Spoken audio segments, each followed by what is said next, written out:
Here's exactly what to do and what not to do whenever you're filming cooking videos. I always turn on all my lights and make sure that my tripod is on an even surface. I usually move my rug out from underneath me and I grab all of the ingredients. Even if I don't use that footage, I think nothing is too boring to film. Since I like to trim my videos down to be pretty quick, I like to keep majority of what I'm doing with the same backdrop so that it limits distraction. And I love incorporating the stop motion technique, so I'll add something to frame, step out of frame, add another thing in, and I just delete all the parts where my hand's in it when I actually edit, which you'll see in the next video. And even though I do like the same backdrop, I do switch up the angles. I want it to be entertaining. I did have something on the zucchinis, so I cleaned that off, and I used the stop motion technique. So I'll chop the vegetable, I'll stop it with the knife so it stops moving, and then I will chop a little more, step out of frame, chop a little more. Like, I basically don't want my hand to distract away from the fact that I'm chopping vegetables. I want the vegetables to look like they're kind of chopping themselves.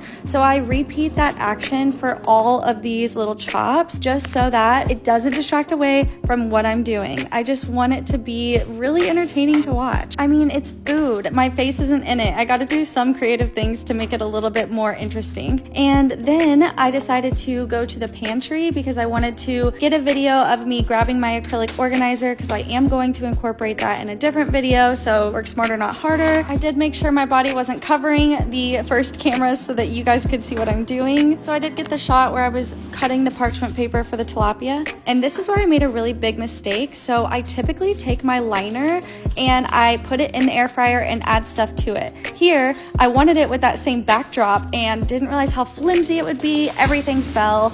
Thankfully, the tilapia did not touch anything. It was on the parchment, and I had extra vegetables in the black bowl left over. So I did have a little bit to eat still, which was, just don't do that. Just don't do that. Not worth it. Not worth the same backdrop.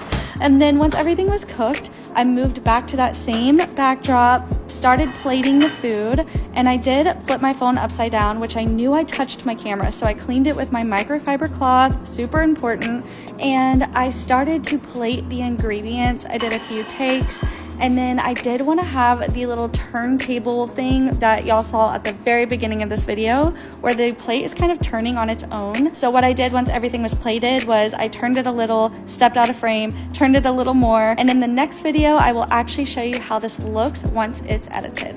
I'm good, yeah, I'm feeling alright, baby, I'ma have the best